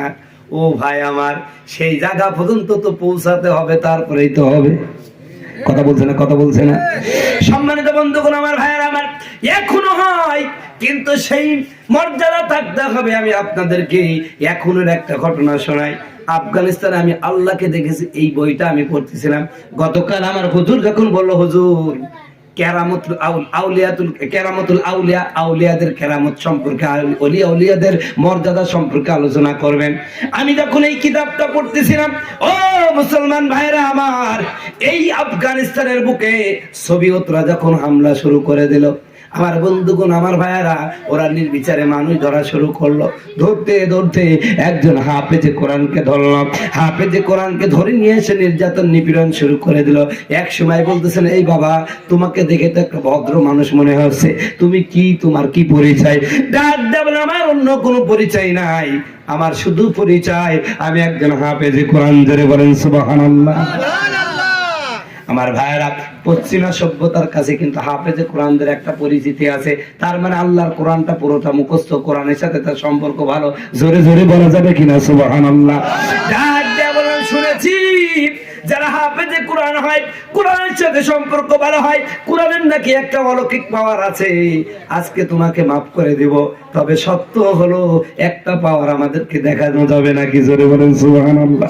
কি পাওয়ার? কি পাওয়ার? ডাক দেয়া বলেন, শুনেন ভাই, হাফেজে কোরআন, আমরা শুনেছি তোমাদের নবী নাকি একবার আটকাও পড়ে গেছিলেন, মক্কার মানুষেরা তারে ঘেরাও করেছিল। তখন ওই মুহাম্মদ সাল্লাল্লাহু আলাইহি সাল্লাম তিনি পালিয়ে যাওয়ার জন্য কোনো সুযোগ পাইছিলেন না। এমত অবস্থায় এক মুষ্টি বালু নিয়া ওই সময় তিনি শুধুমাত্র ছুঁড়ে মেরেছিলেন, আর ছুঁড়ে মারার কারণে হাজার হাজার মক্কার কাফিরদের চোখগুলো বন্ধ হয়ে গেছিল। আজ আমি দেখতে চাই, তুমি তো সেই নবীর উম্মত, সেই কোরআনের বাহক, তোমার মধ্যে আমি দেখতে চাই এমন কোন পাওয়ার আছে নাকি। আমি তোমাদের কাছে দেখতে চাই, এই যে আমাদের সারি সারি ট্যাঙ্কগুলো আছে, এই ট্যাঙ্কগুলো যদি ওই রকম বালু দিয়া কোরআনের আয়াত পড়ে ট্যাঙ্কগুলোকে ধ্বংস করতে পারো, তবেই আমি তোমাকে ক্ষমা করে দেব, তোমাকে মুক্তি করে দেব। শুধু তাই না, এমন কিছু দেখাতে পারলে এখানে আমরা যতগুলো পশ্চিমা সৈন্য আছি সবাই মুসলমান হয়ে যাব। সম্মানিত ভাইরা আমার, হাফেজে কোরআন চোখের পানি ছেড়ে বলছেন, আরে আমি তো এত বড় শক্তিশালী ইমানদার হতে পারি নাই, কিন্তু তিনি বললেন, বলে ফেলেছেন, ইনশাআল্লাহ পারবো। জোরে বলেন সুবহানাল্লাহ। বলছে, সত্য হচ্ছে কি, আমার একটু সুযোগ দিবেন, আমি ওই ঘরের মধ্যে একাকিত্বে কিছু সময় কাটাতে চাই। জোরে বলেন সুবহানাল্লাহ। সুন্দর করে ওযু করে একটা নতুন ঘরে সুন্দর করে একা বসে আছে, বসে আল্লাহকে কান্দে কান্দে বলছে, আল্লাহ গো, আজকে এই মক্কা, এই পশ্চিমা, এই সৈন্যগুলো তোমার কুদরত দেখতে চায়, আমার কাছ থেকে এই ট্যাঙ্কগুলো বিস্ফোরণ দেখতে চায়। ওগো মালিক, 1400 বছর আগে তুমি তোমার নবীকে কাফের থেকে বাঁচাইছো, আজকে তুমি তোমার নবীর উম্মতকে বাঁচাবা না? সুবহানাল্লাহ। সম্মানিত বন্ধুগণ আমার, ভাইরা আমার, আল্লাহর কাছে কান্নাকাটি করে এরপরে ওই পশ্চিমা সৈন্যদেরকে বলে, নিয়ে আসো বালু নিয়ে আসা হলো। কতগুলো বালি পরে কালিমা শাহাদাত পড়ে কোরআনের সূরা আয়াতুল কুরসি আর সূরা আল ইমরানের মধ্যে কুলিল্লাহুম্মা মালিকাল মুলকি তুতিল মুলকা, তারপরে বিসমিল্লাহ বলে যখন ফু দিলেন, সাথে সাথে সারিবদ্ধ সমস্ত টাঙ্গুলো অলৌকিকভাবে বিস্ফোরিত হয়ে গেল। বলেন সুবহানাল্লাহ। আমার বন্ধুগণ, আমার ভাইয়েরা, আপনারা একটু চিন্তা করেন, যেখানে আমেরিকার মতন সুপার পাওয়ার, যাদের আধুনিক কোন অস্ত্রের অভাব নাই, সেই সমস্ত অস্ত্রের মোকাবেলায় তালেবানের কয়টা অস্ত্র আছে ভাইয়েরা আমার। এরকম হাজারো কুদরতের মাধ্যমে ওই পশ্চিমা কাফেরদের বিরুদ্ধে আল্লাহ পাক আফগানিস্তানকে বিজয় দিয়েছে। সম্মানিত বন্ধুগণ আমার, ভাইয়েরা আমার, এর মূল কারণ হলো একমাত্র আধ্যাত্মিক শক্তি, আল্লাহর প্রতি পূর্ণ আস্থার বিশ্বাস। সম্মানিত ভাইয়েরা আমার, হযরতে হাসান বসরি রহমাতুল্লাহ আলাইহির পর থেকে মাঝখানে অনেকগুলো পীর আছে, তারপরে আব্দুল কাদের জিলানী রাহিমাহুল্লাহ, এরপরে হযরতে শাহ ওলিউল্লাহ মুহাদ্দিসে দেওলভী, এরপরে হাজিম জালাল মুহাদ্দির মক্কি রাহিমাহুল্লাহ, এরপরে সর্বশেষ আমার আপনার পীরের মধ্যে জন্ম দেওয়া আছেন খাজা মঈনুদ্দিন চিশতি। এখন কিন্তু তার একটা তরিকা আছে, ইনার একজন পীর আছেন। আমার ভাইরা, আমি প্রথমেই বলেছি, আজকে পীরদের আধ্যাত্মিক শক্তি, পীরদের নিয়ে সমালোচনা, পীরদের নিয়ে বিভিন্ন কথাবার্তা বলার কারণ হলো পীরদের মধ্যেও ভেজাল ঢুকে গেছে। কথা কয় না আমার বন্ধুগণ, আমার ভাইয়ারা, আগেকার যুগে মুরিদ দিল, এখন কিন্তু পীরের চেয়ে, বলছি মুরিদের চেয়ে পীরের সংখ্যা বেশি। কথা কয় না, কথা কয়। হযরতে উসমান খাজা মঈনুদ্দিন চিশতি রহমাতুল্লাহ আলাইহির যে পীর, তার নাম কি? উসমান হারুনি। তার খলিফা কয়টা জানেন? কয়টা? একটা মাত্র। কয়টা? জোরে বলেন কয়টা? নাম কি? খাজা মঈনুদ্দিন চিশতি রহমাতুল্লাহ। এইটা বলেই শেষ করবো। কষ্ট হচ্ছে না তো ভাই? প্রিয় ভাইরা আমার, খাজা মঈনুদ্দিন চিশতি কিন্তু খুব কম বয়সে মুরিদ হয়েছেন। কয় বয়সে? কিতাবের মধ্যে লেখছে মাত্র 14 থেকে 15 বছর বয়সে উসমান হারুনির হাতে বায়াত হলেন। তার কিন্তু হাজার হাজার মুরিদ। এখনকার চরমনার পীর সাহেবের যত মুরিদ তার চেয়ে বেশি হচ্ছিল সেই জামানায়। কথা বুঝতে পারছেন? তো উনি যখন শেষ জীবনে আসলেন, চিন্তা করলেন আমি তো চলে যাব, একটা খলিফা নিযুক্ত করে যায়, কিন্তু খেলাফত কাকে দিবেন এইটা তিনি ভাবি পাচ্ছেন না। কথা বুঝতে পারছেন? তো খেলাফত কাকে দিবেন এটা যখন ভাবি পাচ্ছেন না, তখন তিনি চিন্তা করতেন। চিন্তা করতে করতে হঠাৎ করে ওই এলাকার মধ্যে একটা ঘটনা ঘটে গেল। ঘটনা হলো কি, এক হিন্দু পুরোহিত, কি পুরোহিত? হিন্দু পুরোহিত। ওই লোকটা আগুনের মধ্যে হাত দিলে আগুন তারে পুরায় না। কথা বুঝতে পারছে? এইরকম একটা অলৌকিক ঘটনা ওই ভারতবর্ষের মধ্যে প্রচার হয়ে গেল। তখন লোকজন, হিন্দু, বৌদ্ধ, মুসলমান, খ্রিস্টান সবই তার কাছে যাওয়া শুরু করে দিল। কি রে, একটা বিশাল লোক তো আগুনের মধ্যে হাত দিলে আগুন তারে পুরায়। ভাই, আগুন কি কাউকে মাফ করে? কথা কয় না, কথা কয় না। বরং আগুনের যারা পূজা করে তাদেরকে আগুন ছাড়ে না। একটা কথা মনে করে গেল, বলবো নাকি? হাসান বসরি রহমতুল্লাহ আলাইহি একদিন তার দলপল নিয়ে, মুরিদান নিয়ে যাইতেছেন। তো একজন অগ্নিপূষক আগুন জ্বালাইয়া তার এরকম করে আগুনের পূজা করতেছে। তো ওই লোকটার নাম ছিল শামুন। তা হাসান বসরি বলছে, শামুন আর কতকাল এই আগুনের পূজা করবা? কত বছর হলো করলা বলো দিনি? ডাক দেওয়া বলছেন, হুজুর গো, প্রায় 82 বছর যাবত এই আগুনের পূজা করছি। তখন হযরত হাসান বসরি হাসতেছে আর বলতেছে, এত বছর যার ইবাদত করলা সে তো খুশি হয়ে যাওয়ার কথা। একটু হাত দিয়া দেখো তো, তোমার দেবতা, তোমার রব, তুমি যাকে তোমার আল্লাহ বলছো, তোমার আল্লাহ তোমার প্রতি খুশি হয়েছে না বেজার হয়েছে? একটু হাত দিয়া দাও খেত। তখন বলছে, হুজুর আগুনের ধর্ম পুরানো, ও কি আর ইবাদত বুঝে? তা হাসান বসরি তো সেরকম মানুষ, আমার আপনার মতন মানুষ না। ডাক দেয়া বলছেন, যারে 82 বছর খেদমত করলা এখনো যে খুশি হয় নাই, ও আরো 82 বছর ইবাদত করলো যে তোমার খুশি হবে, এটা তো আমি ভাবতে পারি না। অতএব তোমাকে একটা কথা বলি, শোনো, আমার দেখানো পথে চলো, 1 সেকেন্ডের মধ্যে তোমাকে তোমার রব পর্যন্ত পৌঁছাই দেবো। বলেন সুবহানাল্লাহ। এটা বলছেন হাসান বসরি। তো শামুন চিন্তা করলো, হুজুর কেমন ভাবে? কয়, তুমি কি চাও? কয়, আমি তো তোমরা যে জান্নাতের কথা বলো সেই জান্নাতে কি যেতে পারবো? কয়, আমি লিখে দিব। জোরে বলেন সুবহানাল্লাহ। আল্লাহর ওলি হযরত হাসান বসরি বলছেন, তুমি যদি ওটা ছেড়ে দিয়ে আমি যেই পথটা দেখাবো ওই পথে চলো, আমি লিখে দেবো তুমি আল্লাহর জান্নাতি হয়ে যাবে। বলেন সুবহানাল্লাহ। শামুন বলছে, হুজুর আমি রাজি। বলেন সুবহানাল্লাহ। শামুন ডাক দেয়া বলেন, হুজুর আর দেরি করবো না, কালিমা পড়ে মুসলমান বানায় নেন। একটা মুহূর্তের জন্য দেরি করবো না। সাথে একখানা খাতার কলম নিয়ে হাজির হয়ে গেছে। ডাক দেয়া বললেন, হাসান বসরি, ও শামুন, মুসলমান হবা ভালো কথা, আমি নাই তোমাকে বললাম লিখে দেবো, তোমাকে জান্নাত তুমি পেয়ে যাবা, হঠাৎ করে কলম খাতা কেন নিয়ে আসলা? ডাক দেয়া বলেন, হুজুর গো, আমি একজন অগ্নিপূজক হতে পারি, আপনার নাম ডাক শুনেছি, আপনার চেহারার দিকে তাকায় দেখলাম আপনার চেহারার মধ্যে একজন সত্যবাদীর আচরণ ফুটে এসেছে। বলেন সুবহানাল্লাহ।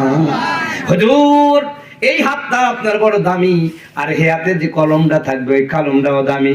এই কলম দিয়ে আপনি শুধু একবার লিখে দেন, শামুন হলো আল্লাহর জান্নাতি, আমি এক মুহূর্ত দেরি করব না, সাথে সাথে মুসলমান হয়ে যাব।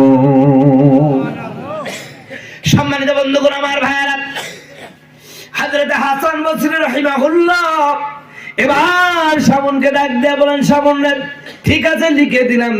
কিতাবের খাতার একটা পৃষ্ঠা নিয়ে হযরত হাসান বসরি ডাক দেয়া বলেন, আল্লাহ গো, তোমার হাবিব বলেছে, তোমার হাবিব তো মিথ্যা কথা বলতে পারে না, তোমার হাবিবই তো বলেছেন, মান ক্বালা লা ইলাহা ইল্লাল্লাহ দাখালাল জান্নাহ।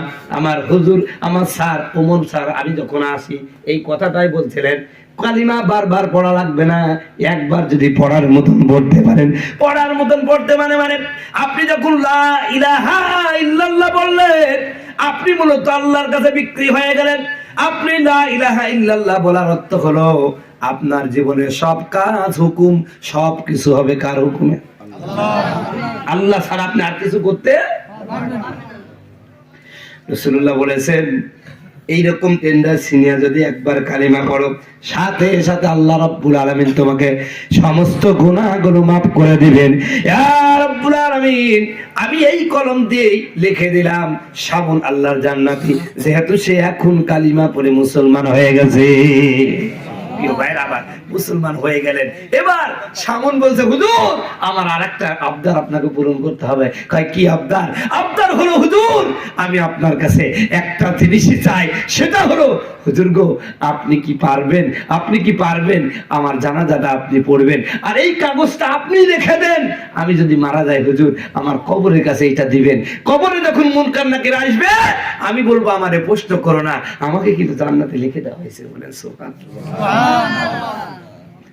ভাই যদি ইমানের জোর থাকে, আত্মাধিক শক্তি থাকে, আপনিও লিখে দিতে পারবেন। কথা বলুন ঠিক কিনা? কিন্তু এমন পীর কয়জন আছে, ঠিক কিনা? সম্মানের ভাইরা আমার, কিছুদিনের মধ্যে শামুন মারা গেল। হাসান বছরে আসলেন, নিজে গোসল করলেন, কাফন পরলেন, জানাজার নামাজ পড়লেন।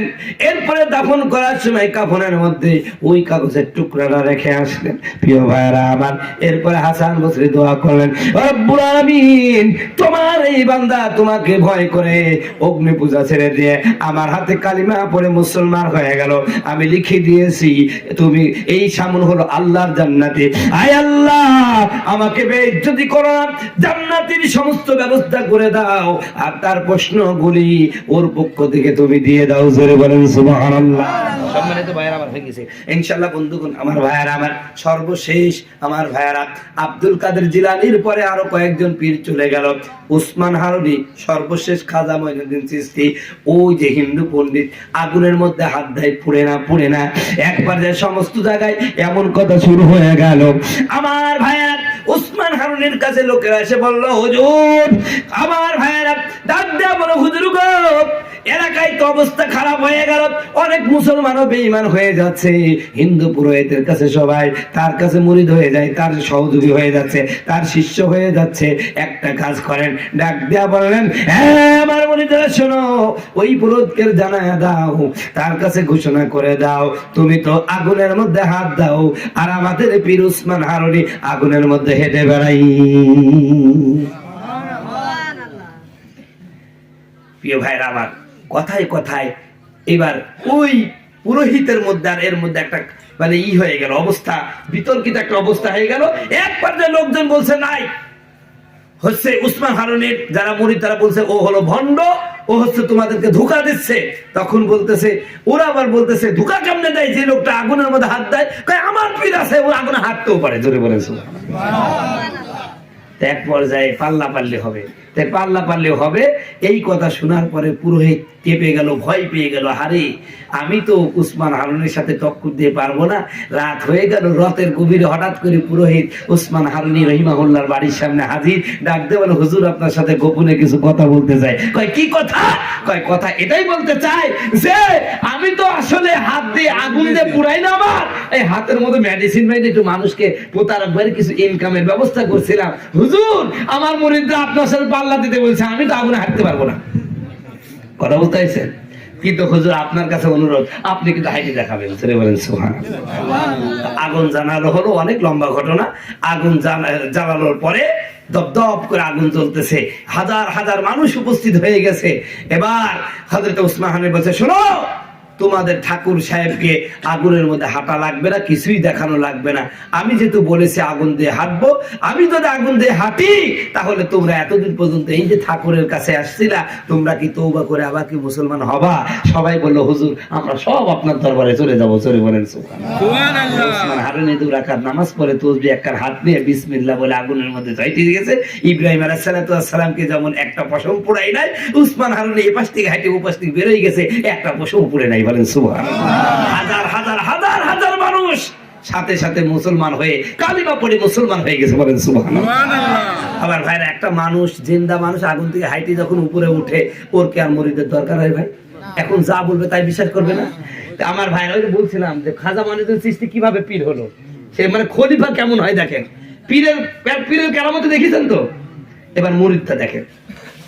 এখন এইরকম করতে করতে এশার নামাজ হয়ে গেল। এশার নামাজের পরে ওসমান হারুনি একটা সংক্ষিপ্ত বক্তব্য দিলেন। বললেন, ভাইরা আমার শোনেন, আমি আপনাদেরকে একটা কথা বলছি। কি কয়েক কথা? আগামীকাল ফজরের নামাজ জামাতের সাথে যারা আমার পিছনে পড়বে, আল্লাহর জান্নাতি তারা। জোরে বলেন সুবহানাল্লাহ। তখন এই কথা যখন বলছে, সবাই খুশিতে বাগবাগ, সবাই বলছে আজ কাউকে ঘুমাতে দেবো না, সব ধরে নিয়ে আসবো। জোরে বলেন সুবহানাল্লাহ। কারণ এক ওয়াক্ত নামাজ পড়ে যদি জান্নাত যাওয়া যায়, ও তো অশক্ত পড়ার দরকার আছে না। সব এমন তো অবস্থা। আবার বলছে, শোনো আর একটা কথা। তাই কি? এই যে কথাটা বললাম, এই কথা কিন্তু কাউকে বলা যাবে না। প্রিয় ভাইরা আমার, এবার সবাই আসছে, স্বামী স্ত্রী একসাথে খায়, স্বামী স্ত্রী বলে না, স্ত্রী স্বামী বলে না, বাপ সন্তান একসাথে, বাপ সন্তানকে বলে না সন্তান, বাপ গুলো সবাই চিন্তা করছে কোন রকম রাতটা কাটলি হয়, জান্নাতে চলে যেতে হবে। এক ওয়াক্ত নামাজ পড়তে পারলি। ওসমান হারুনি বলছে এই কথাটা মিথ্যা করতে পারে না। প্রিয় ভাইরা আমার, এর মধ্যে একটা যুবক নামাজের সবার পিছনে বেরোলো, বেরোয় চুপ করে বসে আছে, চিন্তা করছে। উস্তাদ বললো যে এই কথা কাউকে বলা যাবে না, বললেই সে জাহান্নামে হয়ে যাবে, আর না বললে সে জান্নাতে যাবে। কিন্তু আমার আল্লাহ যে অন্য কথা বলছে। জোরে বলেন সুবহানাল্লাহ। আল্লাহ বলছে, কু আনফুসাকুম ওয়া আহলিকুম নারা, এই মানুষেরা তুমি নিজেই জাহান্নাম থেকে বাঁচো না, তোমার পরিবারকেও বাঁচাও। তা আমি জান্নাতে যাব, ওরা যখন কিয়ামতের ময়দানে বলবে, এই খাজা মাইনুদ্দিন চিশতি তুই একা জান্নাতে গেলি, আমাদের বললি না, আল্লাহর কাছে কি জবাব দেব? ও মনে মনে চিন্তা করলো, আমি একা জাহান্নামে যাই, সমস্যা নাই, কিন্তু সবাই আল্লাহর জান্নাতে চলে যায়। নামাজের পরে, এশার পরে ও আর বাড়িতে গেলেন না। প্রতি বাড়িতে বাড়িতে দেয় বোঝাই, শোনো ওসমান হারুনি বলেছে আজ ফজরের নামাজটা যদি ওসমান হারুনের পিছনে পড়ো, তাহলে আল্লাহ তাদেরকে জান্নাত দিবে। জোরে বলেন সুবহানাল্লাহ। এইবার ফজরের আজান তো ধরে থাক, 3টের সময় সব মসজিদ বেরিয়ে গেছে, আশেপাশে জায়গা টাকা সব বেরিয়ে গেছে, প্রচুর মুসল্লি। ওসমান হারুনি নামাজ পড়তে এসে দেখছে যে কি ব্যাপার, এত লোক কোন জায়গায়? আমি তো নিষেধ করে দিয়েছি যে যারা বলবে তারাই জাহান্নামে। এই হুকুম ওভারটেক করলো কি করে? নামাজ কালাম পড়াই বলছে, আমি না তোমাদেরকে বললাম এই কথা কাউকে বলা যাবে না, তো এত মানুষ আসলো কেমনে? এসব সময় তো এত লোক ছিল না, কেউ কথা করছে না। হযরতে খাজা মাইনুদ্দিন ওই ডান পাশের একদম শেষের কাতারে উনি দাঁড়ায় আছেন, উনি চুপ করে আছে। তখন বলছে, হুজুর এই বুজুর্গের কাজ এইটাই করেছে, কারণ এই হলো খুব সুফি সাহেব, এই কাজে এই করে দিছে। তখন ওসমান হারুনি বলতেছেন, বাবারে তুই কি সত্যি মানুষকে বলে বেড়াইছি যে আগামীকাল ফজরের নামাজটা যেন ওসমান হারুনির পিছনে সবাই পড়িস? কয় হুজুর আমি কইছি।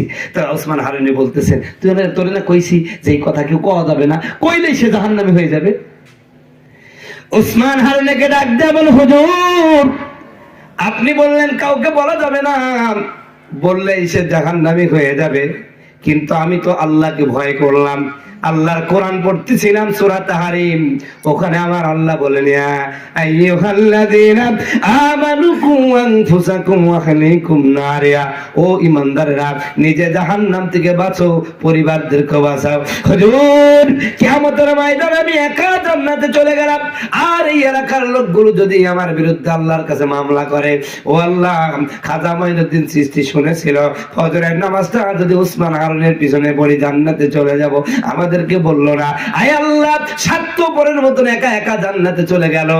ও হুজুর বলেন কিয়ামতের ময়দানে আমি এদের প্রশ্নের জবাব কি জন্য কিভাবে দেব? আমার মনে হলো আমি যদি একা জাহান্নামে চলে যাই কোনো যায় আসে না, কিন্তু আল্লাহর হাজার হাজার বান্দারা তো জান্নাতে যাবে। জোরে বলেন সুবহানাল্লাহ। হযরত ওসমান হারুনি এক মুহূর্ত দেরি করলেন না, দৌড়ে গেছে, বুকের মধ্যে জড়াই দিয়ে বলছেন, বাবারে আসলে এমন কিছু না, আমার জীবনটা শেষ হয়ে যাচ্ছে, কখন যেন আমার মাওলা আমাকে ডাক দেয়, আমি চলে যাব। চিন্তা করলাম আমার পরবর্তীতে আমার জায়গাটা কে দখল করবে, কারে আমি আমার স্থল অভিষিক্ত পাবো, আমি এমন লোক আমি শনাক্ত করতে পারছিলাম না, এই জন্য আমি কামনা করেছি আজ থেকে আমার খলিফা হওয়ার যোগ্য একমাত্র তুমি। বলেন সুবহানাল্লাহ। প্রিয় ভাইরা আমার, হযরত ওসমান হারুনি একটা একটা মানুষকে শুধুমাত্র খেলাপুত দান করলেন, তার নাম হলো খাজা মাইনুদ্দিন চিশতি। প্রিয় ভাইরা আমার, আমি আগেই বলেছি পীরের যেমন যোগ্যতা মুরিদেরও কিন্তু সেমন যোগ্যতা হবে। হযরতে উসমান হারুনি বললেন, বাবা এই এলাকায় তোমার থাকার দরকার নাই, আমি তোমাকে অমুক এলাকায় পাঠাচ্ছি। এখন খাজা মাইনুদ্দিন চিশতির পীরের দরবারটা এই জায়গায় পাঠিয়ে দিলেন। আমার ভাইয়েরা, কেমন মুরিদ আর কেমন খলিফা হলেন। আমার বন্ধুগণ, হুজুরের কাছ থেকে অনুমতি নিয়ে দাওয়াতের কাজ যখন শুরু করে দিলেন, একটা মাত্র বয়ান দিলেন। আমি নুরুল আমিন আপনাদের সামনে প্রায় 1 ঘন্টার উপরে বর্ণনা দিলাম। একটাও মনে হয় হিন্দু মুসলমান থাকলে মুসলমান হবে না, এমনকি বেনামাজি নামাজি হবে কিনা তারও সন্দেহ আছে। কথা কয় না। কিন্তু হযরতে খাজা মাইনুদ্দিন চিশতি মাত্র কিতাবের মধ্যে রেখেছি কয়েক মিনিট মাত্র বক্তব্য দিলেন। এক বক্তব্যে 90,000 হিন্দু কালিমা পড়ে মুসলমান হয়ে গেলেন। সম্মানিত বন্ধুগণ, আমার ভাইরা আমার, এই জন্য আমি আপনাদেরকে বলি, ও ভাই, অলি অলি শব্দের অর্থ হলো বন্ধু। আল্লাহর নিকটবর্তী বান্দা যে ব্যক্তি হয় তাকে ওলি বলা হয়। শরীয়তের পরিভাষায় ওলি বলা হয় ওয়াল আব্দুল মুমিনু তাকিউল্লাযী তাকাররাবা ইলাল্লাহি বিল ঈমান ওয়াল ইতাঈতি। আল্লাহ রাসূল, বন্ধুগণ আমার ভাইয়েরা, শরীয়তের পরিভাষায় ওলি বলা হয় এমন মুমিন মুত্তাকিন বান্দাকে যার সম্পর্ক ঈমান আর আনুগত্যের মাধ্যমে আল্লাহর কাছে সবচেয়ে বেশি। প্রিয় ভাইরা আমার, যারা আল্লাহর ওলি হয়ে যায় তার মানে আল্লাহর বন্ধু হয়ে যায়। এই আল্লাহর বন্ধুদের ব্যাপারে, ওলিদের ব্যাপারে আমার আল্লাহ বলেছেন, আলা ইন্না আউলিয়া আল্লাহি ফালা খাউফুন আলাইহিম ওয়ালা হুম ইয়াহজানুন। আল্লাহু আকবার। খবরদার শোনো, যারা আল্লাহর ওলি হবে তাদের কোনো ভয় নাই, তাদের কোনো চিন্তা নাই। কিসের ভয় নাই, কিসের চিন্তা নাই? আল্লাহর ওলি যারা হবে ওরা মরতে দেরি হবে, আল্লাহর জান্নাতে যেতে দেরি হবে না। বলেন সুবহানাল্লাহ। আর যারা আল্লাহর ওলি হয় দুনিয়াও তারা রাজ করে, গোটা পৃথিবী তাদেরকে দেখে ভয় করে। তার বাস্তব প্রমাণ হলো শাহজালাল, শাহপরান, শাহ মাকদুম। কথা বলুন ঠিক কিনা? সম্মানিত বন্ধুগণ আমার ভাইয়েরা আমার, এরপরে বলা হয়েছেন যারা প্রকৃত আল্লাহর ওলি হয় তারা এমন একটা জিনিস, কারো ব্যাপারে যদি একটু খারাপ দৃষ্টিতে তাকায় তার জীবন শেষ। কথা কয় না। আবার কারোর দিকে যদি একটু ভালো নেক নজরে তাকায় তার জীবনটা সাকসেস হয়ে যাবে। আল্লাহ রাসূল বলেন, মান আদালি ওয়ালিয়ান ফাকাদ আযানতুহু বিল হারব। যে ব্যক্তি আমার ওলির সাথে, যার মানে প্রকৃত যে আল্লাহর ওলি হবে, এর সাথে কেউ যদি বেয়াদবি করে, আল্লাহ বলেন আমি আল্লাহ তার সাথে যুদ্ধ ঘোষণা করলাম। সুতরাং আমার বন্ধুগণ আমার ভাইরা, এতক্ষণ পর্যন্ত যে আলোচনা করলাম ইসলামের যত কিছু আছে একমাত্র মাধ্যমে, যেমন আমি এখানে শিক্ষকতা করি, আমার মাধ্যমে যারা পড়ছে তারাই তো আলেম হচ্ছে। আমার উস্তাদ ছাড়া আমি কি আলেম হইতে পারছি? পারি নাই। এই জন্য উস্তাদ দরকার। এই উস্তাদেরই বাংলা ভাষায় এই উপমহাদেশে সেটাকে পীর বলে, আর ওই সৌদি আরবে বলে না, আমার দেশের কিছু ঘুমটা মৌলবি আছে, ওরা বলে সৌদি আরবে কোনো পীর নাই। আরে বেটা, সৌদি আরবে পীর থাকবে কি? পীর কি বাংলা ভাষায় আরবি শব্দ নাকি? পীর তো ফার্সি শব্দ। আর সৌদির ভাষা কি? কথা কয় না। আরবি দেশে কোন ফার্সি ভাষা চলে ভাই? ওখানে পীর নাই কিন্তু শায়েখ আছে। কি আছে? ওই যার নাম শায়েখ তার নামে পীর, যার নাম চাইল ভাজা তার নাম মুড়ি ভাজা। কথা বুঝতে পারিছেন? ওই ওনারা শায়েখ হলে কোনো ব্যাপার না, পীর হলে খালি সমস্যা। কথা কয় না। বাঙালি সোজা খাইতে দেয় না, উল্টি খাইতে দেয়। কথা কয় না। সম্মানিত বন্ধুগণ আমার ভাইয়ের আমার, পরিশেষে আপনাদের কাছে উদাত্ত আহ্বান জানাবো ভাই, আমি এতক্ষণ যে আলোচনা করলাম, এই যে বিভিন্ন ওলিয়া উলিয়ার কথা বললাম, কোন ওলি কি নামাজ ছাড়া ওলি হতে পারিছে? কথা কয় না। নামাজ ছাড়া কোনো ওলি হতে পারে নাই। আপনি আল্লাহর ওলি হতে হলে আপনার সম্পর্ক আল্লাহর সাথে গভীর হতে হবে, আর সেই সম্পর্ক করতে হবে কিসের মাধ্যমে? নামাজের মাধ্যমে। আপনি আল্লাহর সাথে কথা বলবেন, তো কথাটা কিসের মাধ্যমে হবে? নামাজের মাধ্যমে। কথা বলুন ঠিক কিনা?